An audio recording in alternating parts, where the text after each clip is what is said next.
හිරුකුමරු ආදරය ගෙනල්ලා කතාවට ආදරය කරන ඔයාලව ගොඩාක් ආදරෙන් පිළිගැනීමට කැමැත්තක් තියෙනවා. ඉතින් මම අද කතා කිරීමට බලාපොරොත්තු වෙන්නේ දුල්න සුදුවම්මට හංසනාව පෙන්නනවා.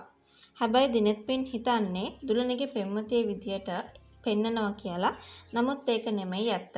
ඇත්තටම දිනෙත්මින්ට ආදරය කරන කෙනා විදියට තමයි හංසනා මේ විදියට සුදුවම්මව මුණගස්සන්නේ. හිරුකුමරු ආදරය ගෙනල්ලා කතාවේ හැමෝම මග බලාගෙන හිටපු ඒ තීරණාත්මක හමුවීම දැන් සිද්ධ වෙන්නයි යන්නේ. දුල්න තීරණය කරනවා හංසනාව සුදුවම්ම ඉස්සරහට අරගෙන එන්න. හැබැයි මේ හමුවීම පිටුපස තියෙන්නේ දුල්නවත් හංසනාවත් නොදන්න රහසක්. දිනෙත්මින් ඇයි තමන්ගේ ආදරය හංසනාට හංගන්නේ? සුදුවම්ම මේ ගැන මොනව දුල්න සුදුවම්ම සමග කතා කරන දර්ශනයක් අපිට තියෙන. දුල්න කියන්නේ හංසනාට පණ වගේ ආදරය කරන කෙනෙක්. හැබැයි ඔහු සුදුවම්මට හංසනාව මුණගැස්සන්නේ හදන්නේ තමන්ගේ පෙම්වතිය විදිහට නෙවෙයි. දිනෙත්මින්ගේ හිත ගිය කෙනා විදියටයි. තමන්ගේ ආදරයේ හිතේ හංගගෙන දුල්න කරන මේ වැඩේ නිසා ඉදිරියට ලොකු ප්‍රශ්නයක් වෙන්න ඉඩ තියෙනවා. මොකද සුදුවම්ම කැමැත්තෙන් ඉන්නේ දිනෙත්මින්ගේ වගේම දුල්නගෙත් ආදරවන්තයන්ව බලන්න. දිනෙත්මින් හංසනාට ආදරය කරනවා. හැබැයි ඒ ආදරේ පෙන්වන්නේ නැහැ.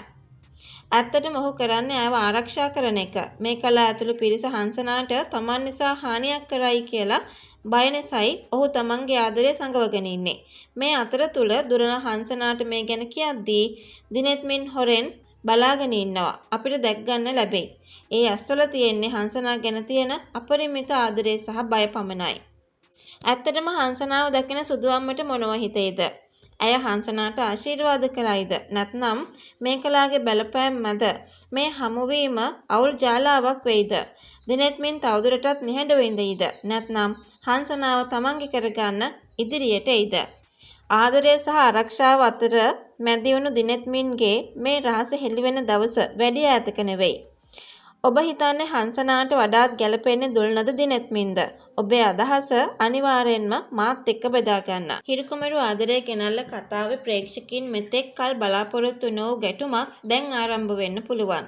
දිනෙත්මින් මේ කලාවට තියෙන බය නිසා හංසනාගේ ආදරය ප්‍රතික්ෂේප කරන බව දැනගත්තාම හංසනා පුදුමයටපත් වෙනවා. ඒ වගේම තමයි දිනෙත්මින්ට දුලන කියන්නේ හංසනා වැනි අහිංසක කෙල්ලෙක්ගේ ආදරයේ සමග සෙල්ලම් කරනවා කියලා.